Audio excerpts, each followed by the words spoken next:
सुबह के 11 बजे का समय था। शहर के सबसे आलीशान होटल द ग्रैंड पैलेस के बाहर एक बुजुर्ग बेहद साधारण वस्त्रों में धीरे धीरे मुख्य द्वार की ओर बढ़ रहे थे। उनका नाम था श्री हरप्रकाश। उनके कंधे पर एक मामूली सा थैला लटक रहा था। जैसे ही वो गेट के पास पहुंचे, सुरक्षा गार्ड के चेहरे पर तुरंत शिकन चढ़ गई। गार्ड ने उनका रास्ता रोकते हुए कहा, बाबा, आप यहां कहां? किससे काम है आपको?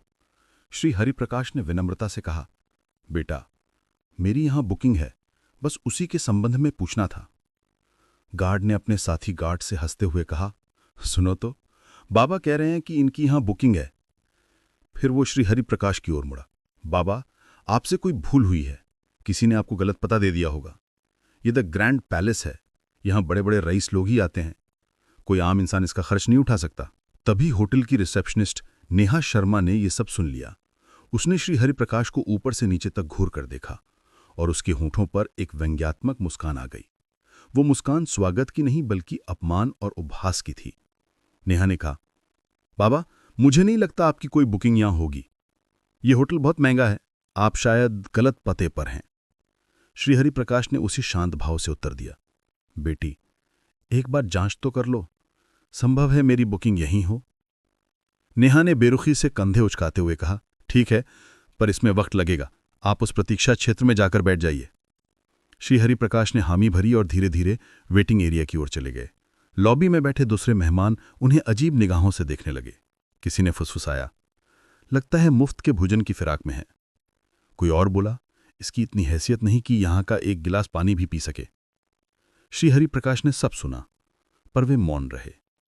वो एक कोने की कुर्सी पर बैठ गए, थैला नीचे रखा और अपनी छड़ी पर दोनों हाथ रखकर चुपचाप इंतजार करने लगे। लॉबी का वातावरण असहज हो गया था। लोग अपनी कॉफी पीते हुए उन्हीं की ओर इशारे कर रहे थे। एक छोटे बच्चे ने अपनी मां से पूछा, मम्मी, ये बाबा यहां क्यों बैठे हैं? ये तो मेहमान जैसे नहीं लगते। मां ने जवाब दिया, बेटा, ये सब नसीब का खेल है, जब भाग्य रूठ जाए तो सबकी सुननी पड़ती है। इसी दौरान नेहा फिर से वहां से गुजरी। उसने अपने एक सहकर्मी से कहा, पता नहीं मैनेजर साहब क्या सोचेंगे, ऐसे लोगों को यहां बिठाना भी ठीक नहीं, होटल की प्रतिष्ठा खराब हो रही है। सहकर्मी ने हंसकर कहा, चिंता मत करो, थोड़ी देर में खुद ही थक कर चले जाएंगे। श्री हरिप्रकाश सब सुन रहे थे, पर एक शब्द नहीं बोले। वो बस प्रतीक्षा कर रहे थे कि कोई उनकी बात सुने। 1 घंटा बीत गया। वो कभी घड़ी देखते, कभी रिसेप्शन की ओर। उन्हें आशा थी कि कोई आकर कहेगा, हाँ बाबा, आपकी बुकिंग मिल गई है, पर ऐसा कुछ नहीं हुआ। श्री हरिप्रकाश ने धीरे से कुर्सी का सहारा लिया और खड़े हुए।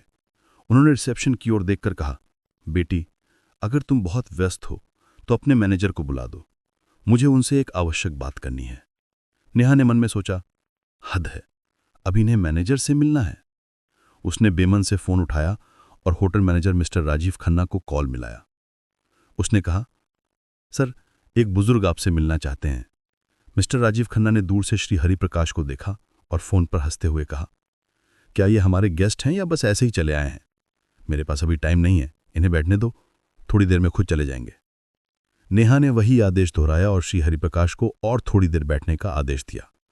श्री हरिप्रकाश ने गहरी सांस ली और फिर से उसी कोने की कुर्सी पर बैठ गए। सारी नजरों का बोझ उनके कंधों पर था, लेकिन उनकी आंखों में अब भी वही सब्र था, मानो कह रहे हों, सच को छिपाया जा सकता है पर रोका नहीं जा सकता। लॉबी में श्री हरिप्रकाश अब भी बैठे थे। समय धीरे धीरे बीत रहा था, लेकिन उनके लिए हर मिनट किसी पहाड़ की तरह भारी हो रहा था। इसी बीच रिसेप्शनिस्ट नेहा शर्मा दोबारा उनके पास आई। उसने रूखी आवाज में कहा, बाबा, आपको थोड़ा और इंतजार करना पड़ेगा, मैनेजर साहब अभी भी बिजी हैं। श्री हरिप्रकाश ने मुस्कुराकर सिर हिलाया और बोले, ठीक है बेटी, मैं इंतजार कर लूंगा। उसी समय होटल का मैनेजर मिस्टर राजीव खन्ना अपने कैबिन में बैठा हुआ किसी विदेशी क्लाइंट से फोन पर बातें कर रहा था। उसके चेहरे पर घमंड साफ झलक रहा था। फोन रखते ही रिसेप्शन से नेहा का दोबारा कॉल आया। नेहा ने कहा, सर, वो बुजुर्ग अब भी लॉबी में बैठे हैं, आप एक बार उनसे मिल लीजिए।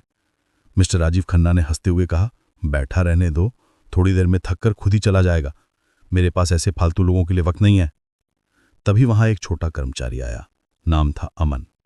वो होटल का बेल बॉय था। उसने श्री हरिप्रकाश को देखा। लॉबी में सब उनका मजाक उड़ा रहे थे, लेकिन अमन की आंखों में उनके लिए सम्मान था। वो धीरे से पास आकर बोला, बाबा, आप कब से बैठे हैं? क्या किसी ने आपकी मदद नहीं की? श्री हरिप्रकाश ने मुस्कुराकर उसकी ओर देखा और कहा, बेटा, मैं मैनेजर से मिलना चाहता हूं, पर लगता है वो व्यस्त है। अमन का चेहरा कस गया। वो बोला, बाबा, आप चिंता मत करो, मैं अभी उनसे बात करता हूं। श्री हरिप्रकाश ने सिर हिलाया। तुम्हारा बहुत धन्यवाद। भगवान तुम्हें सुखी रखे।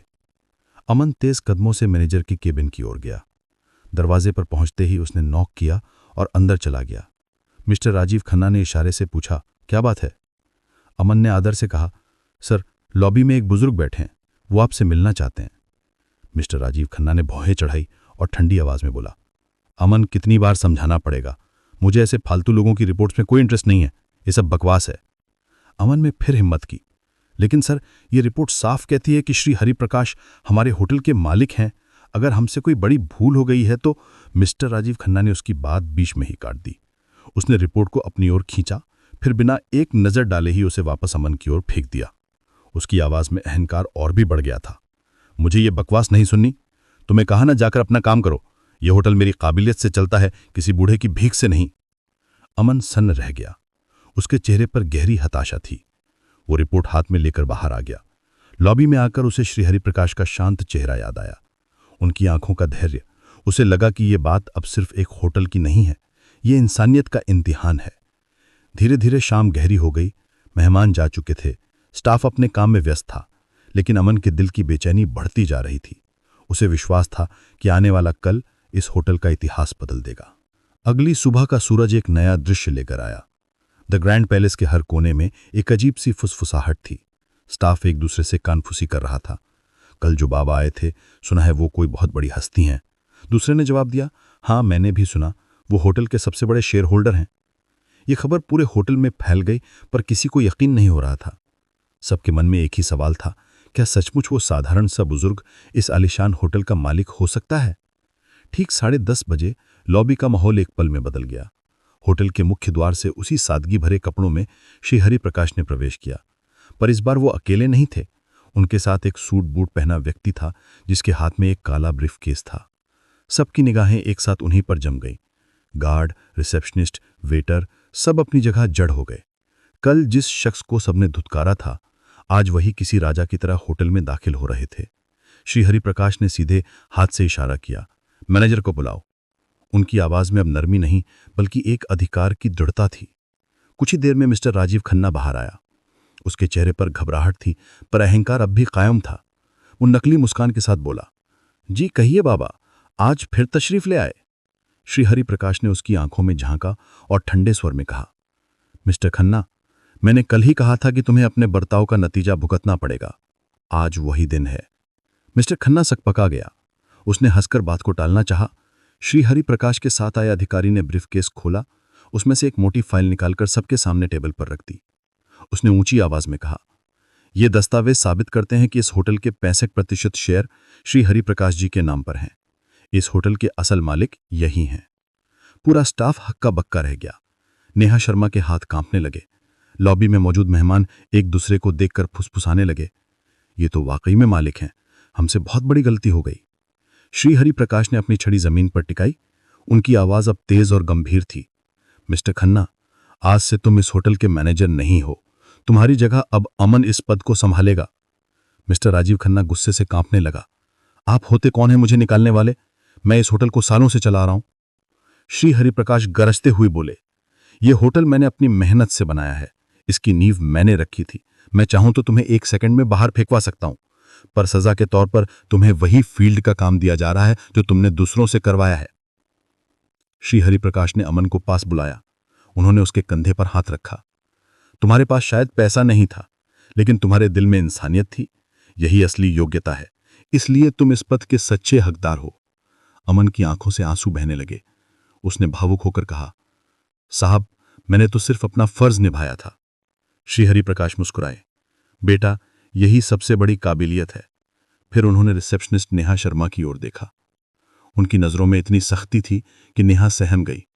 श्री हरिप्रकाश बोले, नेहा, यह तुम्हारी पहली गलती है, इसलिए तुम्हें माफ कर रहा हूं, लेकिन याद रखना, इस होटल में कभी किसी इंसान को उसके पहनावे से मत आंकना। हर व्यक्ति का सम्मान बराबर है।